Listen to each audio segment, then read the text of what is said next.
Pour aider cette chaîne, partagez, likez, commentez, et puis peut-être, aidez-nous sur Tipeee. Oui, bonjour mes chers abonnés. Alors, nous sommes le mardi 7 janvier 2025. Nous sommes à J-13 pour l'arrivée de Donald Trump à la présidence des États-Unis. Mais est-ce que cette arrivée va vraiment changer les choses? En tout cas, ce qu'il y a de certain, c'est qu'il y aura des négociations. Mais est-ce que ces négociations seront acceptées? Est-ce que nous arriverons rapidement vers la paix? Ah, c'est pas évident. Malgré les déclarations, même de Zelensky, et de Macron, notre petit bout en train va-t-en guerre, est en train de dire qu'il faut la paix. Voyez-vous. Même lui. Mais y a-t-il vraiment une chance que M. Poutine et M. Trump, qui ont des visions qui peuvent se rapprocher par certains égards, mais qui évidemment divergent puisqu'ils sont nationalistes tous les deux. Donc ils veulent tous les deux que leur pays arrive au top. Donc ce sont des volontés contradictoires. Espérons qu'ils puissent s'entendre sur l'Ukraine. Et puis espérons que M. Trump puisse, encore une fois, je le redis, amener la paix au Moyen-Orient. Ça, je pense que ce sera plus facile. Voilà. Et puis, quelle horreur, Koursk. Quelle horreur. Pourquoi sacrifier des hommes ainsi? Pour rien.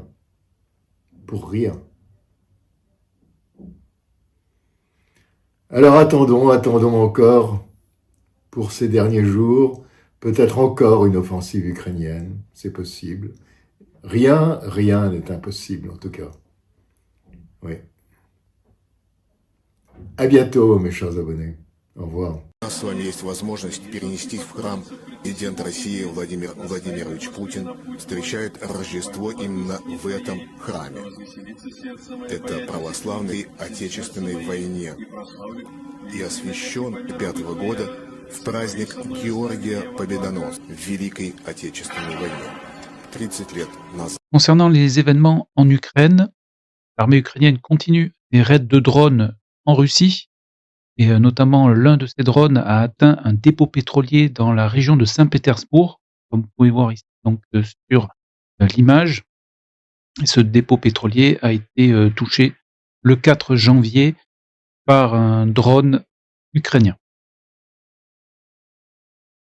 L'armée ukrainienne fait face actuellement à des problèmes importants en matière de désertion, à l'image de la 155e brigade mécanisée, Anna de Kiev, qui était formée et équipée en France.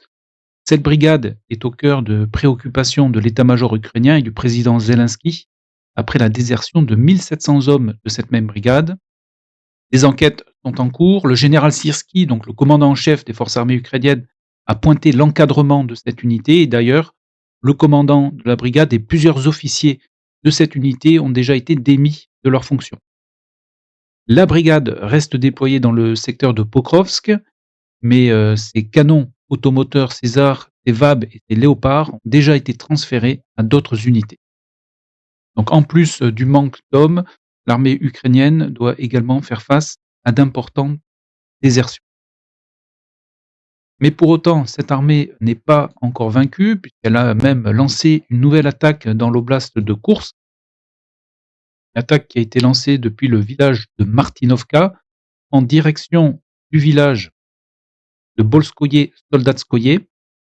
Cette attaque a emprunté l'axe que vous voyez ici sur la carte. Plusieurs vidéos ont été publiées avec donc ces mouvements colonnes blindées ukrainiennes.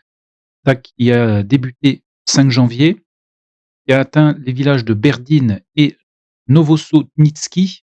Dans ce même village, les blindés ukrainiens ont été pris sous le feu de l'artillerie et des drones kamikazes russes. Les Russes ont annoncé avoir contre-attaqué dans ce secteur, sans avoir pour l'instant publié de visuel. Donc pour l'instant, ces 2 villages restent disputés et dans la zone grise, après donc 2 jours d'attaque dans ce secteur.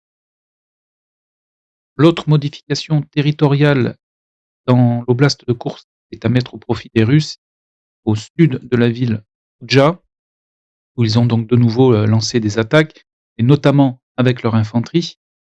On se déplace vers l'est. Ici, une vidéo a été publiée où l'on voit un striker tenter d'écraser des soldats russes ici dans un champ.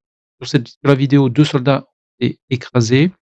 Et ce qui veut dire en même temps que l'infanterie russe est présente dans ce secteur, donc passe maintenant dans la zone grise. Alors, dimanche matin, ça s'est joué en 2 parties. Les réseaux ont commencé à faire état d'une hypothétique attaque loin du saillant de Soudja, puisque faut arrêter de parler de Koursk. C'est comme ça depuis le mois d'août. On nous parle de Koursk. La bataille se joue autour de la ville de Soudja, dans l'oblast de Koursk, mais quand même à environ 75-80 km de la ville elle-même. Donc, il faut arrêter de parler de Koursk comme si on était dans la bataille du saillant de Koursk de 1943. Ça, c'est la première chose. Donc, dimanche matin, on nous dit, voilà, il y a certains réseaux pro-ukrainiens nous disent, oui, ça y est, ils ont déclenché une offensive plus au nord, dans un secteur tranquille, ils veulent viser tel endroit pour prendre à revers le dispositif russe autour de Soudja. Bon, bref, on se rend compte très rapidement qu'il n'y a rien de tout ça qui est à l'œuvre. Et on voit par contre une attaque, et je dis bien une attaque, pas une offensive. On voit une attaque. Alors, si on est du côté ukrainien, on va dire une contre-attaque parce qu'elle vise à reprendre du territoire russe. Si on est du côté neutre, on va dire une attaque tout court, puisqu'on est quand même en territoire russe, territoire historique. Et donc, on comprend très rapidement qu'on a affaire à quelques milliers d'hommes qui sont soutenus par donc quelques colonnes blindées mécanisées avec en gros à chaque colonne on a 2 ou 3 chars maximum, quelques véhicules donc de déminage pour ouvrir les champs de mines, ouvrir des passages dans les champs de mines russes, des dizaines de véhicules de transport de troupes blindés, et que tout ça progresse. Alors d'abord, bien sûr, pour que les gens comprennent, une ligne de front, c'est pas un endroit, c'est pas une muraille. Si vous avez une première ligne d'avant-poste qui sont distants les uns des autres, parfois de plusieurs centaines de mètres, puisque maintenant avec les portées et la puissance de feu des armes automatiques, on n'a plus besoin d'être collés les uns aux autres. Donc ça, c'est ce qui vous permet de donner l'alerte en cas d'attaque. Et puis ensuite, vous avez une première ligne de défense, puis une seconde, et puis une troisième pour terminer. C'est généralement comme ça, notamment, que les Russes étagent leur défense depuis très longtemps. Et vraisemblablement, cette attaque, au moins sur 2 endroits, a réussi à atteindre la troisième ligne de défense russe. Voilà, avec des combats qui ont été acharnés. On a assisté au brouillage d'une partie des drones russes, comme ça avait été le cas le 6 août, mais les drones optiques, eux, ont continué de fonctionner parce qu'ils ne sont pas du coup sensibilisés aux problèmes de guerre électronique. C'est bien pour ça qu'on en voit de plus en plus, même s'ils coûtent beaucoup plus cher. Et donc, du coup, les Russes ont quand même pu continuer de faire de l'observation de ces différentes colonnes. Et ce qui devait arriver arriva, c'est que les VKS, les forces aérospatiales russes, sont intervenues. Mais alors là, comme elles n'étaient pas intervenues au mois d'août, dans les mêmes proportions, et ça a été l'halali. C'est-à-dire que tout ce qu'avait réussi à atteindre cette troisième ligne de défense russe s'est retrouvé sous le feu de l'aviation, de l'artillerie. Ce qu'il faut préciser, ce qui est très surprenant d'un point de vue tactique, c'est que les gars ont lancé ça sous un soleil radieux, avec un ciel. On voit les images qui ont été prises par les pilotes russes depuis leur cockpit. C'est l'azur total. Il n'y a pas un nuage. Donc ça veut dire que pour eux, pour repérer au sol ce qui se passe ou ce genre de choses, c'était du billard pour eux. C'est ça qui est très surprenant. D'habitude, on se dit quand on n'a pas de moyens aériens, en faisant référence à ce qu'a fait la Wehrmacht dans les Ardennes en 1944, eh bien, on essaye d'attaquer et que l'adversaire en a beaucoup, on essaye d'attaquer quand il fait un temps déplorable pour éviter que l'adversaire vous casse la figure avec son aviation. Là, ils ont attaqué un soleil complet pour éclairer le champ de bataille, ce qui a facilité, j'imagine, le travail des aviateurs russes. Et donc, depuis 48 heures, ça s'est à nouveau figé. Voilà.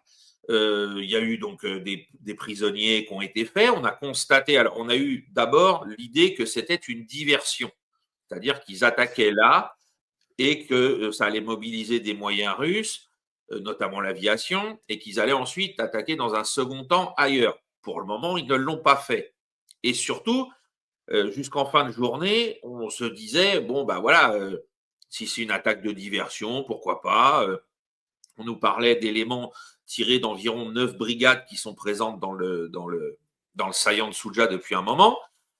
Et on a constaté en fin de journée que la qualité des prisonniers, c'était des types qui appartenaient aux meilleures brigades de l'armée ukrainienne.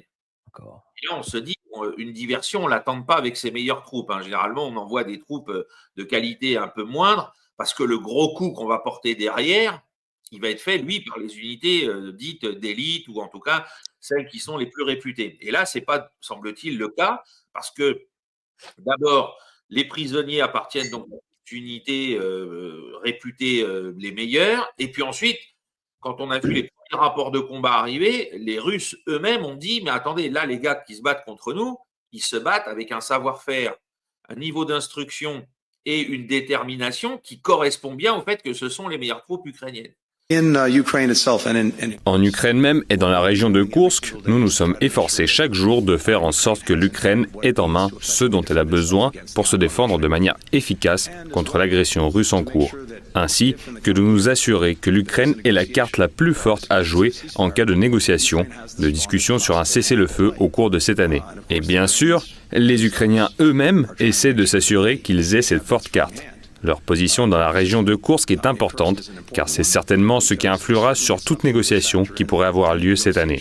Je pense que si nous arrivons à un point où il y a des négociations ou un réel cessez-le-feu, il est très important que cela se fasse aux meilleures conditions possibles. Le secrétaire d'État américain a également confirmé que les États-Unis avaient commencé à fournir des armes à Kiev plusieurs mois avant que la Russie ne lance son opération militaire en février 2022.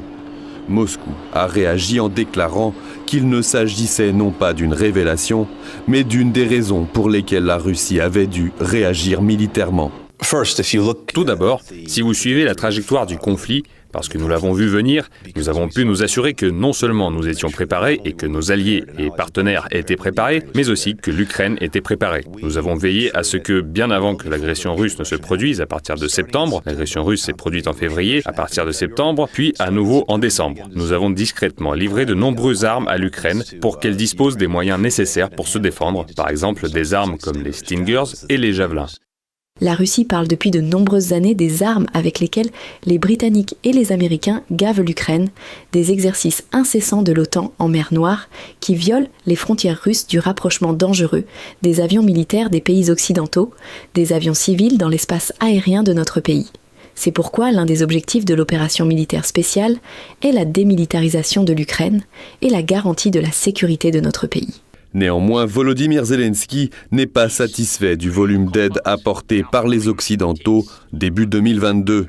Dans un entretien avec le journaliste américain Lex Friedman, le président ukrainien sans mandat a déclaré que les partenaires occidentaux auraient dû intimider la Russie par des mesures restrictives et des livraisons d'armes à l'Ukraine dès le début de l'année 2022. Ces propos interviennent alors que Zelensky semble de plus en plus désespéré de ne pas voir l'Ukraine rejoindre l'OTAN. Il suggère désormais que l'invitation à rejoindre le bloc atlantique pourrait être accordée dès maintenant, au moins au territoire sous contrôle ukrainien.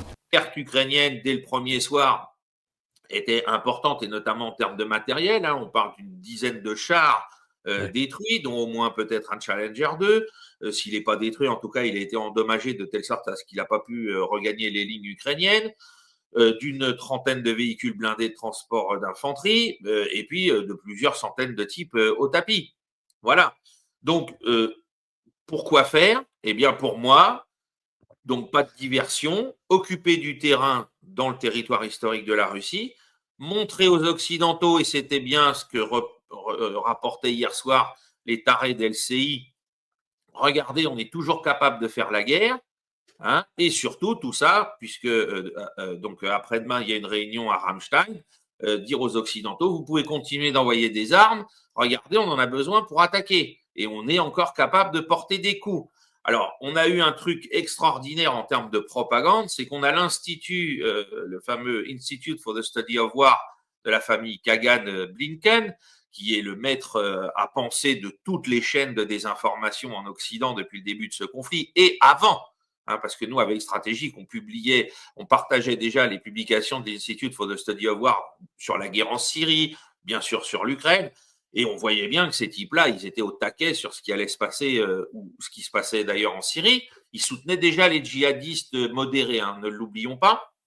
Et donc là, eux, ils nous disent, ah ben voilà, ils ont avancé de 2,5 km, les Ukrainiens, c'est une avancée tactique. La veille, les Russes ont coupé une des 2 routes d'approvisionnement de Pokrovsk. Ils ont fait une progression générale dans le secteur de Kurakhove qui est colossale, de probablement à peu près le même nombre de kilomètres, mais là, c'est sans importance. Et donc, on voyait les petits chanteurs à la croix de fer de LCI nous sortir. C'est les nuls qui avaient fait ça, excusez-moi. Mais bon, d'accord. Les petits chanteurs à la croix de fer, c'était les nuls. Chanter la même chanson, c'est-à-dire venir nous dire, et bien sûr en tête, on avait l'hôtesse de l'air Titelman hein, qui reprenait la chanson intégralement. Voilà ce que les Russes n'arrivent pas à faire, ce que ceci, ce que cela. Notre petite hôtesse de l'air a oublié de nous montrer la progression de l'armée russe dans Toretsk ces derniers jours. Il a oublié de nous montrer la progression de l'armée russe dans Chassov-Yar ces derniers jours. Et bien sûr, comme je viens de le rappeler, dans tout le secteur de Pokrovsk-Kurakhove. Donc, on voyait bien déjà quelle chanson ils chantent, c'est-à-dire celle de l'Institute for the Study of War, on ne cesse de le dire depuis 2022, et c'est certainement pas leurs analyses propres parce qu'ils en sont incapables, et que derrière, eh bien, les Russes continuent d'avancer partout ailleurs, et surtout sur le secteur de Soudzha, ce qui est très important, c'est la dernière information qu'on a eue dimanche soir qui s'est confirmée hier matin, c'est que Soudzha est au centre du saillant, parcouru par une route qui relie Soudzha à Soumy, qui s'appelle la R200, et cette R200 monte vers là où les Ukrainiens ont attaqué. Dans la même journée de dimanche, les Russes se sont rapprochés de Soudzha par le sud, ils ne sont plus qu'à 4 km de la R200. C'est-à-dire que le commandement ukrainien a décidé de lancer une opération offensive, je dis bien une opération offensive, pas une offensive, hein, une attaque donc, vers l'extérieur de ces lignes de communication en allant vers le dispositif ennemi, alors qu'à la base de son propre dispositif, sa seule voie d'approvisionnement logistique est de plus en plus menacée par l'armée russe. Alors moi, je connais un général qui adorait faire ça. Hein, dire à l'adversaire, tiens, viens me chercher sur un flanc, je vais t'enfoncer devant, mais tu m'auras jamais. Bon, il est sous le dôme de Notre-Dame des Invalides, il s'appelle Napoléon Bonaparte. C'est notre empereur, et j'en connais pas beaucoup d'autres qui étaient capables de faire ça. Et donc là, c'est de la folie de faire ça. Parce que vous engagez vers l'avant votre dispositif offensif avec donc vos meilleures unités, et vous prenez le risque que leur voie d'approvisionnement soit coupée dans les jours qui viennent si les Russes se décident à attaquer encore plus. Dans le narratif qu'on nous a servi, on nous a dit, regardez, ils ont attaqué là, et ça n'a servi à rien que les Nord-Coréens soient déployés du côté russe. Ah, ben oui, tiens. Alors, ils sont où, ces Nord-Coréens, justement? Ils étaient nombreux. Comment c'est possible? Écoute, Nicolas, je découvre quelque chose dans l'histoire de la guerre. Il y a 10 000 Coréens, Nord-Coréens, qui, malgré une économie très, très, très faillie hein, du côté de la Corée du Nord, qui a tout donné à son système militaro-industriel, eh bien, ces gens-là ont développé des pouvoirs d'invisibilité que nul ne peut copier, nul ne peut connaître. Ils sont invisibles. C'est formidable. On n'a pas trouvé un mort, on n'a pas trouvé un blessé, on n'a rien, on n'a vu que des fakes fabriqués par les différents petits services de propagande médiatique. Mais on a tout. Et puis même là, dans l'offensive, hein, on nous dit ils étaient là, bah, regardez, soi-disant pour défendre le territoire de la Russie selon les accords passés entre Pyongyang et Moscou. Eh bien, même là, dans les lignes la petite avancée réalisée par l'armée ukrainienne et la capture de certaines lignes défensives, ils n'ont pas trouvé le cadavre d'un seul Nord-Coréen, ils en ont même pas fait un prisonnier. Non, franchement, Kim Jong, bravo, parce que là, les gilets pare-balles qui rendent invisibles, ils sont forts, hein, ils sont forts. Cap d'invisibilité. C'est ça, faudrait qu'à Séoul, ils se méfient, hein, peut-être qu'il y en a 10 000 dans la ville et ils les voient toujours pas et demain matin, les mecs vont prendre le pouvoir. On ne sait pas, c'est extraordinaire. Je n'ai jamais vu de ma vie une fable de cette nature et une fable qui dure, mais c'est incroyable et surtout sans preuve. Hein. Il y aurait encore eu quelques faisceaux, etc. Mais on a bien compris qu'ils s'appuyaient soit sur des images de soldats effectivement d'ethnie coréenne qui sont des citoyens de la Fédération de Russie, sur des bourriates, sur ce genre de peuples asiatiques qui font partie de la Fédération de Russie et qui donc se battent dans la fédération dans l'armée de la Fédération de Russie. Mais c'est tout, ils n'ont rien parce que justement, il n'y en a pas, quoi. C'est hallucinant. Nous arrivons maintenant sur Toretsk et la bataille pour la ville continue et semble être entrée dans la dernière phase des combats, puisque les Russes, et comme vous pouvez le voir sur l'écran, ont lancé des dizaines de groupes de combat dans les derniers quartiers de la ville. Comme vous pouvez le voir ici, une position ici de leur infanterie a été bombardée hier. Ici, sur cette vidéo, des sapeurs russes sont en train de poser des mines. Sur la partie nord, ici, bombardement et attaque des drones kamikazes sur l'infanterie russe qui ne cesse de progresser, comme vous pouvez ici le constater, ainsi que sur la partie ici au nord-ouest, où une position de l'infanterie russe a été également bombardée, 6 et le 5. Donc, comme vous pouvez le constater, la majeure partie maintenant de la ville est sous contrôle russe, et il reste donc quelques quartiers encore ici, sur la partie est pour l'ukrainien, sur la partie nord ici, dans la zone grise, ainsi qu'un dernier petit quartier ici, où d'ailleurs, là également, l'infanterie russe a progressé avant d'être attaquée par des drones kamikazes le 4 janvier. On voit cette carte, c'est assez impressionnant parce que oui, les Russes arrivent, alors certains diront, mais par rapport au nombre d'hommes et aux armes utilisées, ils avancent doucement, mais inexorablement, et plus ils avancent, plus c'est facile, moins il y a de résistance et moins d'endroits également pour ériger des contre-batteries et voire imaginer des offensives de Kiev. Oui, exactement. Et quand on regarde la dynamique, effectivement, dans le Donbass des derniers mois et des dernières semaines, effectivement, elle est clairement du côté russe. Je rappelle qu'hier, la ville de Kourakove elle-même a été déclarée comme étant totalement libérée par le ministère de la Défense russe, auquel maintenant nous sommes obligés de croire, je le rappelle à nos auditeurs, depuis l'histoire des attaques MS, maintenant on doit croire sur parole tout ce que dit le ministère de la Défense russe. Donc Kourakove a été libérée. Le ministère de la Défense russe estime que la défense de cette ville, qui a été une vraie bagarre, elle a coûté 12 000 hommes à l'armée ukrainienne, morts, blessés, prisonniers, disparus. Les Russes ont filmé les cadavres qui étaient restés dans les rues sans sépulture ou ce genre de choses. C'est une boucherie. Et je pense que l'armée russe a payé un tribut important aussi pour la conquérir. Faut pas se voiler la face.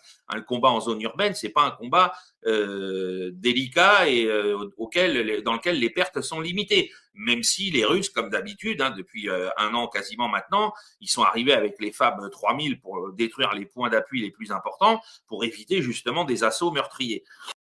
En parlant de Pokrovsk, des légers gains au profit des Russes est constaté tout d'abord à l'est de Lissivka. Ici, on continue. La ville de Kourakovié est maintenant passée sous contrôle de l'armée russe. Donc depuis hier. Dans ces derniers combats, ici, les Russes ont hissé leur drapeau le 5 janvier. En Crimée, où le 3 janvier, il y a eu une attaque combinée ukrainienne, mais aucun visuel n'a été publié sur d'éventuels dégâts.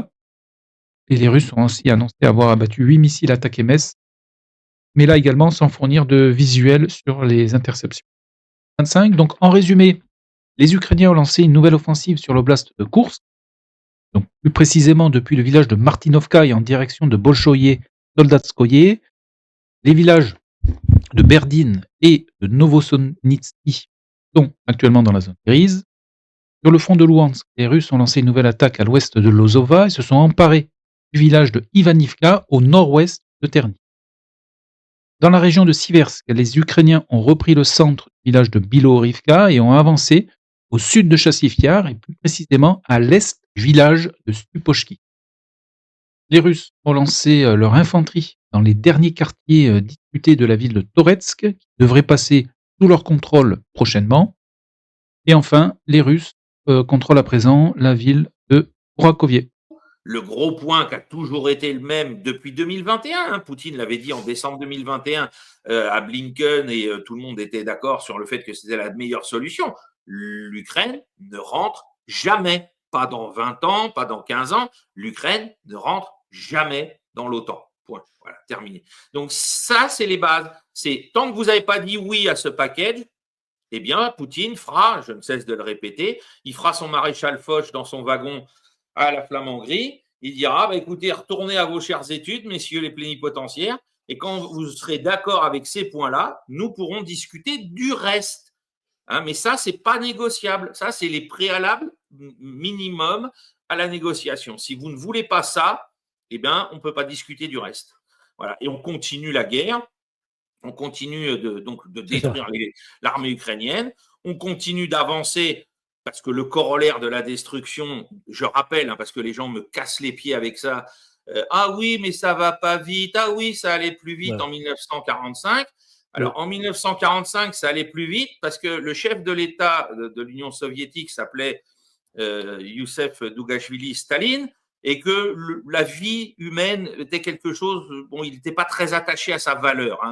C'était pas quelque chose qui était chevillé à son corps. Et le fait de savoir que pour prendre Berlin, il fallait 300 000 morts, c'est pas grave, il fallait prendre Berlin. Voilà.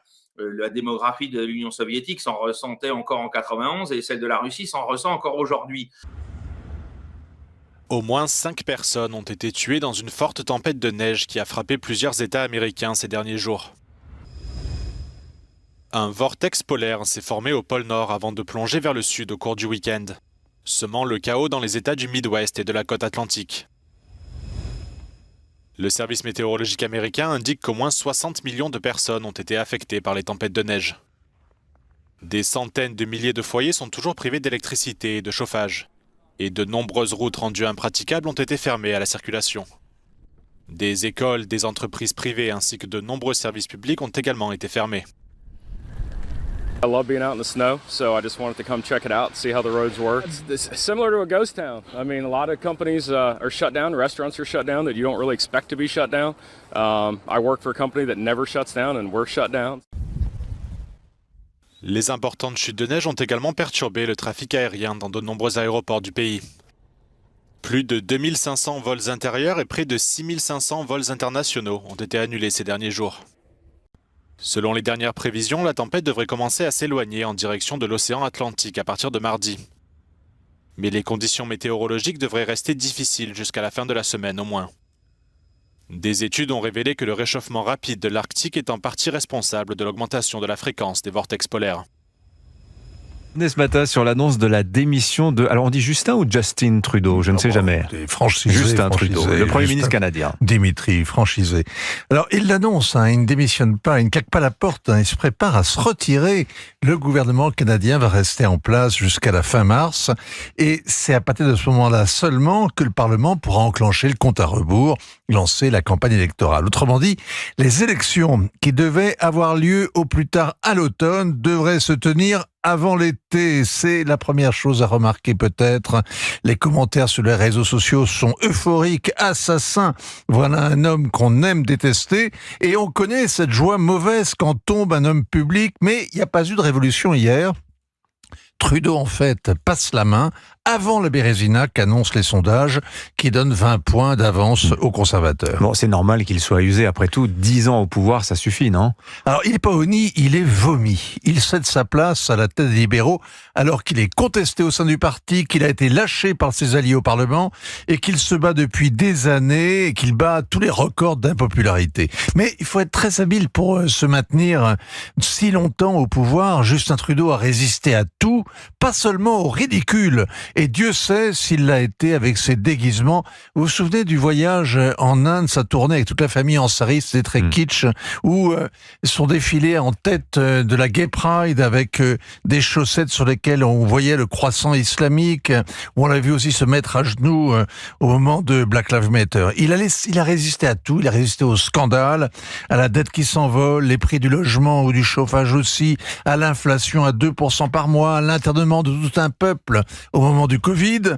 Son ego, sa bonne conscience, son intime sentiment de supériorité morale l'ont carapassonné contre l'impopularité. Ça fait des années que les enquêtes d'opinion montrent que les Canadiens n'en peuvent plus de son théâtre, mais il a tenu près de 10 ans. Et il s'accroche encore à la scène 3 mois de plus.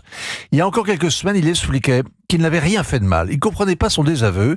Selon lui, tout le monde était responsable de sa chute et il se jugeait seul capable de redresser la barre.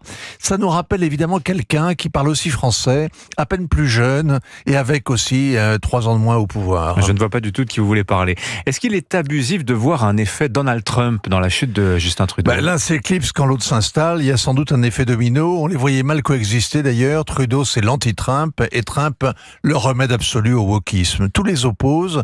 Trump n'a pas la compassion à la boutonnière, il n'a pas de propension à larmoyer. Lui, c'est négocier. L'autre ne parlait pas de commerce avec les Américains ou avec les Mexicains. Il leur faisait la leçon sur le droit des autochtones. Il y a évidemment l'idéologie diversitaire, le multiculturalisme comme religion d'État inscrite dans la loi. Le Canada, meilleur pays pour les immigrants, et ils ne seront jamais assez nombreux.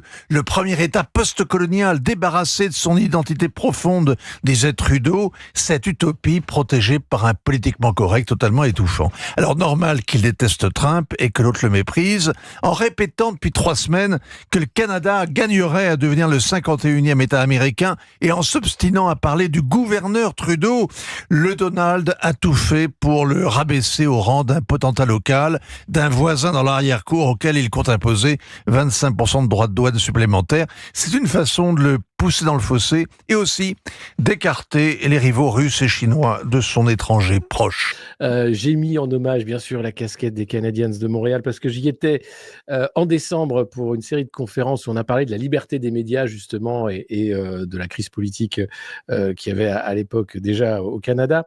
Et donc, c'est un hommage.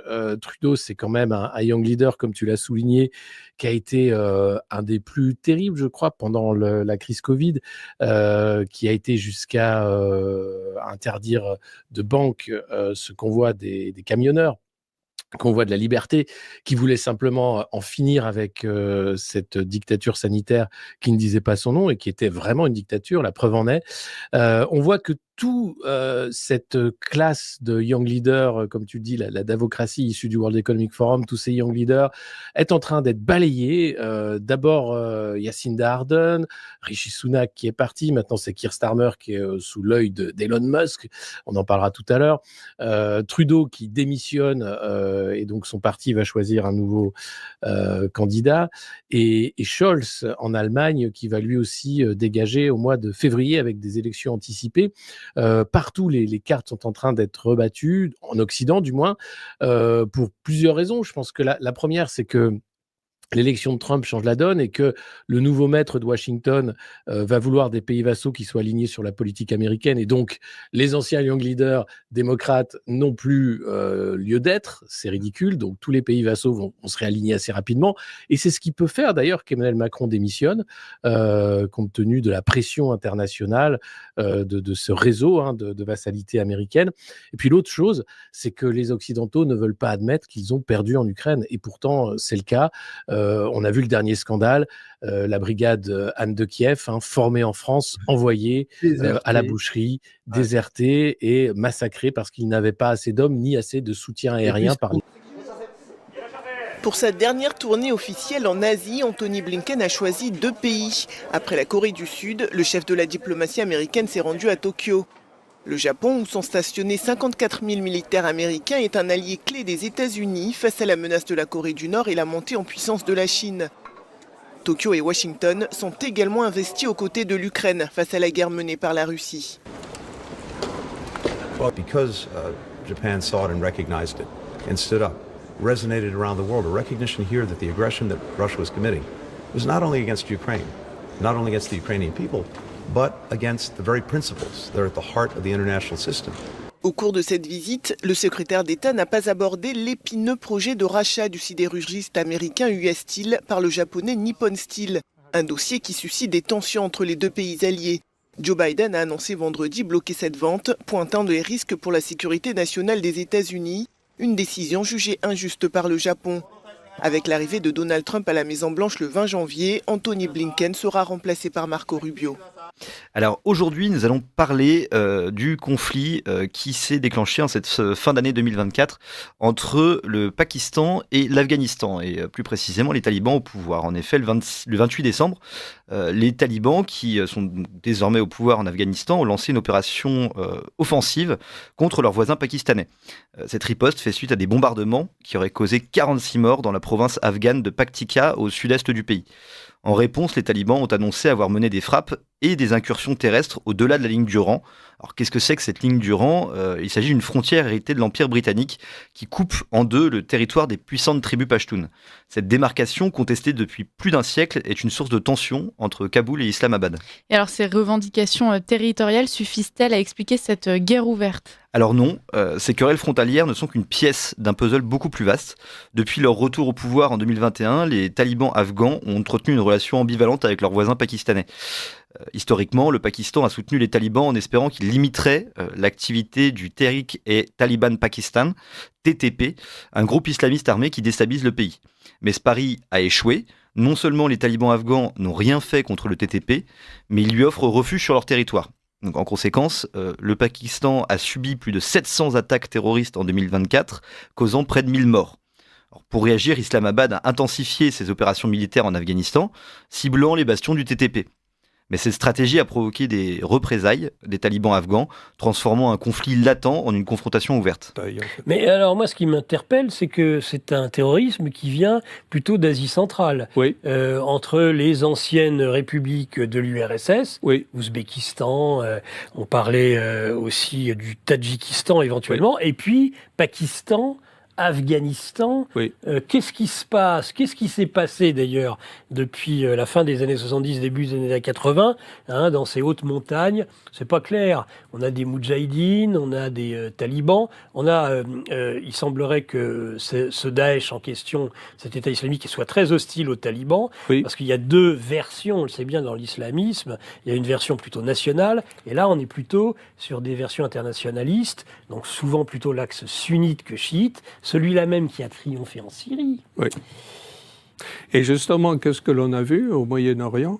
C'est que le centre de gravité dans la région s'est déplacé d'un axe de la résistance qui est chiite, piloté par l'Iran chiite, vers un islamisme sunnite qui reprend maintenant le contrôle de la région sous le parrainage d'Erdogan, le président turc.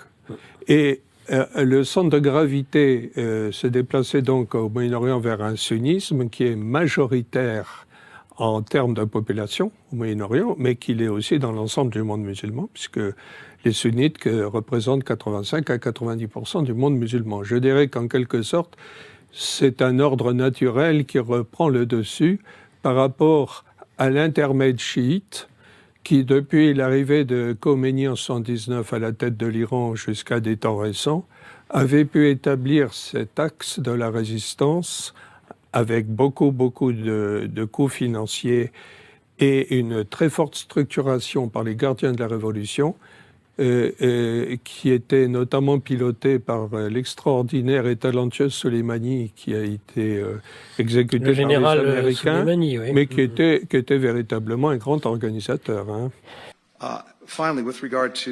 En ce qui concerne le Moyen-Orient et en particulier les négociations sur le cessez-le-feu, comme vous le savez et comme nous en avons parlé à maintes reprises, nous avons travaillé intensément pour parvenir à cet accord, à ce plan que le président Biden a présenté en mai et que le monde entier a soutenu, pays après pays se levant pour appuyer la proposition du président Biden. Le Conseil de sécurité des Nations Unies a voté par 14 voix contre 0 en faveur de ce plan. Nous travaillons d'arrache-pied pour faire aboutir ce projet. Ce que je peux vous dire, c'est que nous tenons beaucoup à ce que ce projet soit mené à bien dans les 2 prochaines semaines. Le temps qui nous reste, et nous travaillerons chaque minute de chaque jour de ces 2 semaines pour essayer d'y parvenir. Si nous ne passons pas la ligne d'arrivée dans les 2 prochaines semaines, je suis confiant que cela pourrait être mené à son terme à un moment ou à un autre, le plus tôt possible, je l'espère.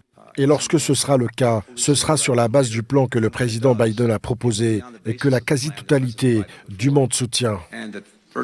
Près d'un mois après la chute de Bachar el-Assad et sa fuite en Russie, sa nouvelle vie intrigue les journaux du monde entier. On apprend dans le Télégraphe qu'Asma, son épouse souffrant d'un cancer, serait à l'isolement dans son hôpital de Moscou, tandis que le Sun prétend que Bachar el-Assad aurait été victime d'une tentative d'empoisonnement, une information qui n'a pas pu être confirmée. Alors que sait-on de la nouvelle vie du clan Assad en Russie ? Commençons par dire ceci. Assad poursuit une tradition russe d'accueil des autocrates déchus en exil, comme l'Ukrainien Yanukovych depuis 2014, ou encore le fils du Serbe Milosevic depuis 2000. Comme eux, Assad n'aurait officiellement pas été reçu par le Kremlin. Не виделся с президентом Асадом после его приезда в Москву. Но я планирую это сделать. Assad, qui s'est exprimé dans un communiqué le 16 décembre, explique ne pas avoir planifié sa fuite et que son exfiltration a été exigée à la dernière minute par Moscou. Pourtant, une bonne partie de la richesse du clan Assad, estimée au moins à 2 milliards de dollars, aurait été patiemment transférée en Russie depuis des années. Ainsi, le Financial Times révélait le transfert par avion, en liquide, de près de 250 millions de dollars entre mars 2018 et septembre 2019. Une enquête de l'ONG Global Witness montrait en 2019 que la famille de Rami Marlouf, un des hommes les plus riches de Syrie et cousin maternel du dictateur, avait également transféré vers la Russie au moins 40 millions de dollars, investis notamment dans l'immobilier. Depuis l'intervention capitale de la Russie en Syrie en 2015, les relations personnelles du clan Assad avec la Russie s'étaient resserrées. En 2017, la Crimée avait été choisie pour envoyer les enfants du couple en colonie de vacances pour plusieurs mois, et l'aîné, Hafez el-Assad, a obtenu en juillet dernier une maîtrise de mathématiques pures avec un mémoire de 91 pages, rédigé en russe à l'Université d'État de Moscou. Le 8 décembre dernier, donc, Bachar el-Assad a rejoint en Russie ses enfants ainsi que son épouse dont les séjours à Moscou se sont multipliés suite à l'annonce de sa maladie. Le clan Assad pourrait donc poursuivre sa vie en Russie, loin des juges, dans le luxe, mais sans pouvoir. Dans ces vidéos d'archives choquantes, le nouveau ministre de la Justice syrien a pu être identifié en train de superviser l'exécution de 2 femmes. Cet homme-là, il s'appelle Shadi Al-Waisi et il est ministre de la Justice du nouveau gouvernement syrien mis en place depuis la chute de Bachar al-Assad. Et si l'on parle de lui, c'est parce que sur ces vidéos, on le voit surveiller l'exécution de 2 femmes accusées de prostitution. Certaines personnes demandent la démission du ministre suite à ces révélations. La scène se déroule en 2015 dans la province de Idlib, qui était à l'époque contrôlée par les djihadistes du front Al-Nosra, une branche d'Al-Qaïda. Ce groupe, Al-Nosra, fait justement partie de la coalition de rebelles emmenée par le groupe islamiste radical Hayat Tahrir al-Sham, qui a pris le pouvoir le 8 décembre dernier, mettant fin au régime de Bachar al-Assad et qui a nommé Shadi Al-Waisi en tant que ministre de la Justice.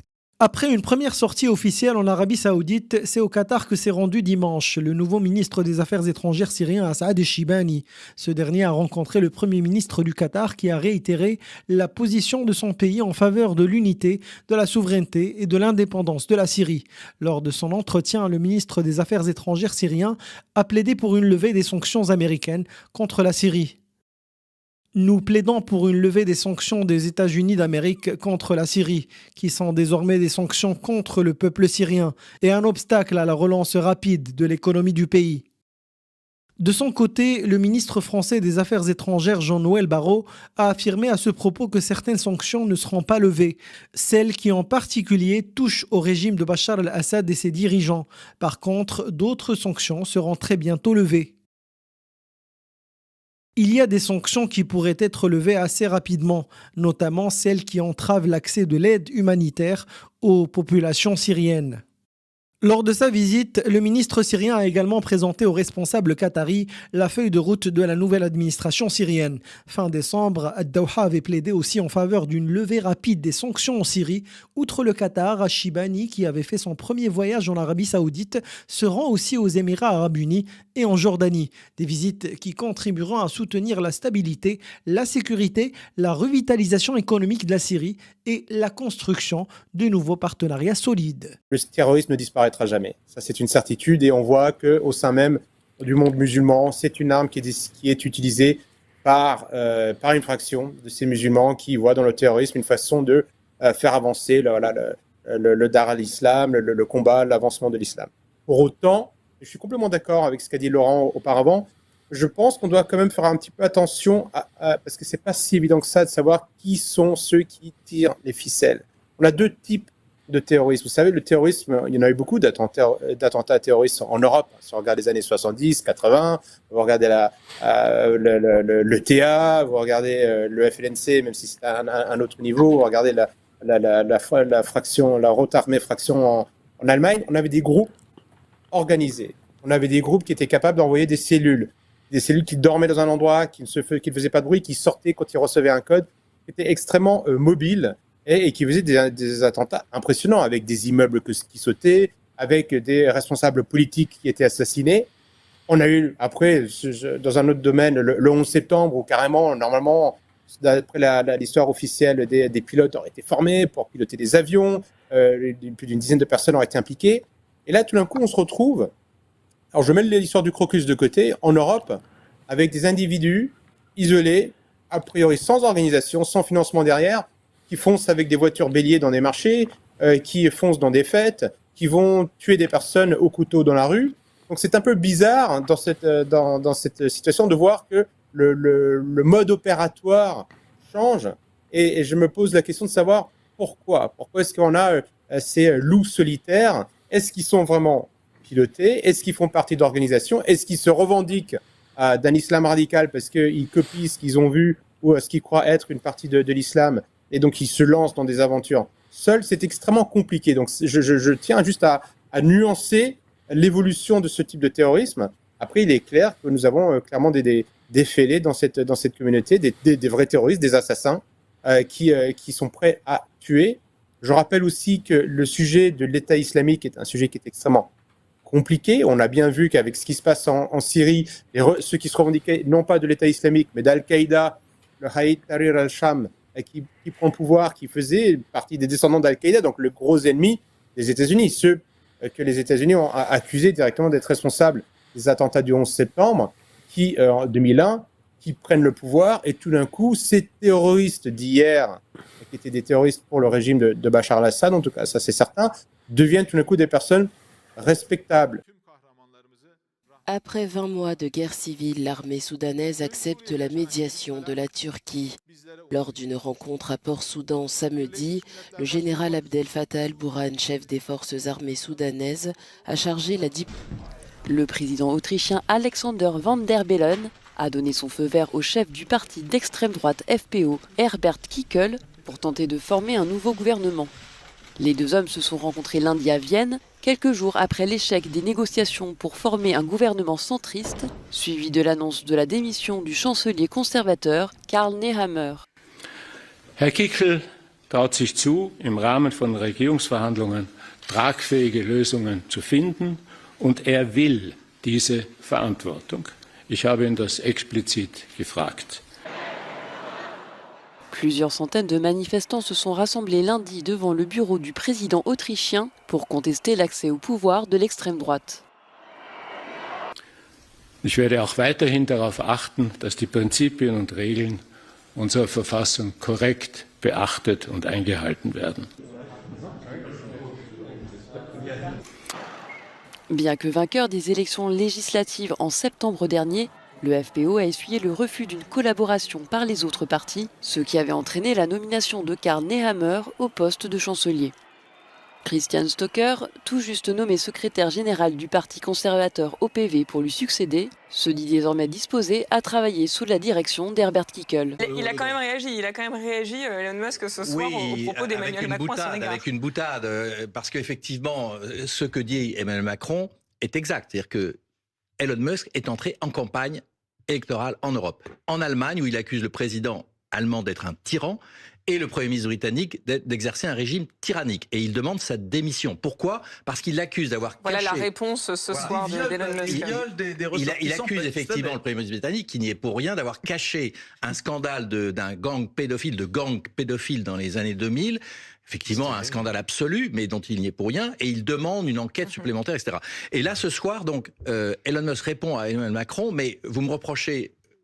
faire campagne. Regardez que lorsqu'il y a eu l'élection américaine, le Premier ministre britannique a envoyé des Britanniques aux États-Unis faire campagne et ont accusé Donald Trump d'être un raciste. Donc c'est un petit peu, si vous voulez, la réponse du berger à la bergère.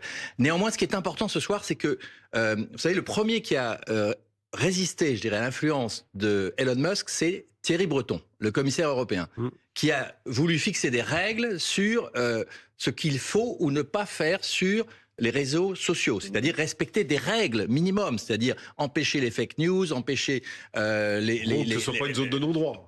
Exactement, respecter la démocratie à l'européenne. Il a été dans un bras de fer avec Elon Musk qui a été extrêmement violent. Mais là, Emmanuel Macron prend une dimension plus politique. Il parle d'international réactionnaire. Parce qu'effectivement, Elon Musk ne se contente pas de vendre des Tesla, de lancer des fusées ou des satellites dans l'espace. Il fait campagne pour l'extrême droite européenne. Donc c'est une nouvelle dimension. La seule chose, c'est que Emmanuel Macron, lorsqu'il parle de cet international réactionnaire, il prend un risque. Parce que les réponses de Elon Musk et la puissance d'Elon Musk sur les réseaux sociaux est considérable. Il a des millions d'abonnés et ça va être donc une bataille numérique, un duel, si vous voulez, sans précédent. Et le problème, c'est que Elon Musk parle à l'oreille de Donald Trump. Non, mais c'est ça, c'est qu'il a une force de frappe considérable derrière avec le réseau social X. Le système allemand tenait par deux piliers. Le premier, c'était la délocalisation d'emplois extrêmement intelligemment faite pour le début de la chaîne de production. La fin, l'assemblage se faisait en Allemagne et se fait toujours en Allemagne, mais le début se faisait en Slovaquie, en Hongrie, en Pologne, voire en Ukraine. Ils ont perdu la main-d'œuvre ukrainienne, très très bon marché. Il faut voir ça. Bon. Et le deuxième secret, c'était le gaz russe à un prix défiant toute concurrence, puisque Poutine, dans la vieille tradition de Pierre le Grand, voulait une alliance économique très solide avec l'Allemagne. Alors, ils ont perdu ces deux choses-là. Aujourd'hui, s'est ouverte la 30e conférence des ambassadrices et des ambassadeurs. Elle était, comme le veut la tradition, ouverte par un discours du président devant tous ses diplomates.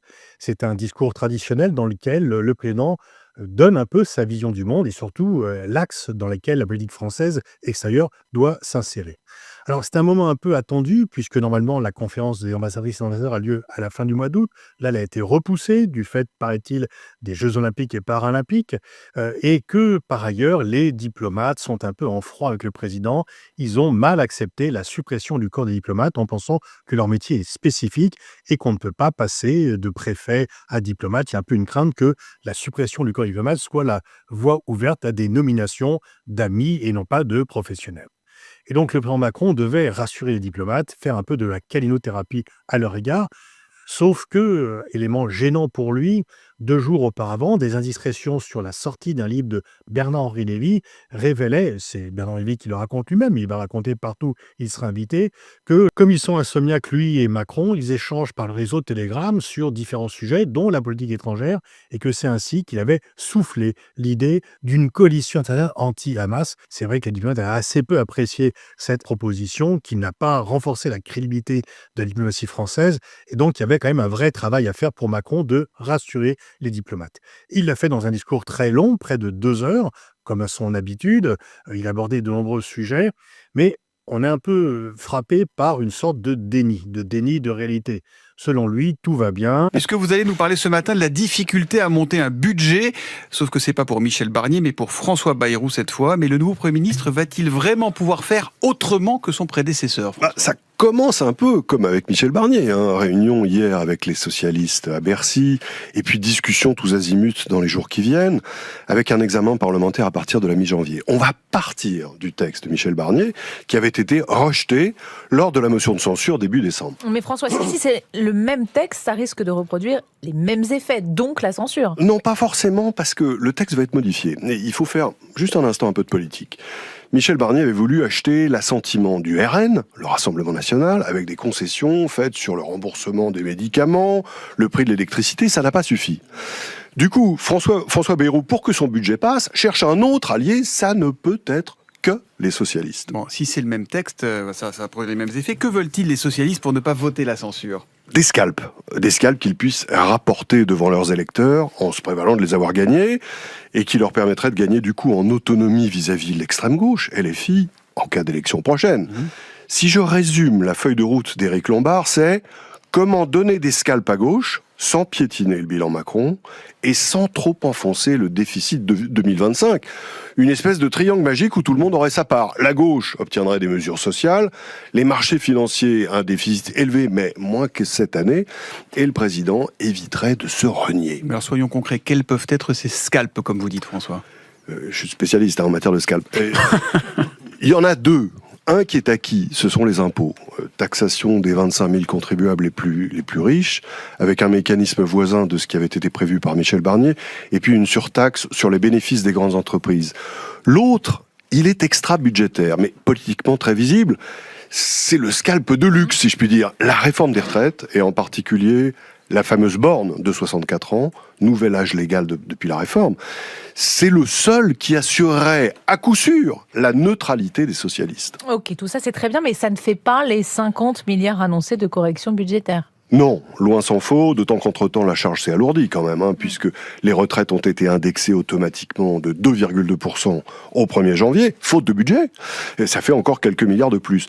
Mon pari, c'est qu'on n'arrivera pas à réduire le déficit comme on l'espère aujourd'hui. C'est pas possible dans la conjoncture politique actuelle. C'est le prix de la dissolution. Pour maintenir une stabilité politique précaire, il va falloir lâcher sur les comptes. Et les marchés risquent de déclencher une crise financière ou pas ? Écoutez, ça chauffe. Hier soir, on a encore dépassé le taux d'intérêt de la Grèce, encore une fois. Mais les marchés, ils sont comme nous tous devant une alternative. C'est soit ce gouvernement qui ne réduira pas vraiment le déficit, soit le prochain, immanquablement à gauche s'il y a une nouvelle censure, qui lui creusera vraiment le déficit.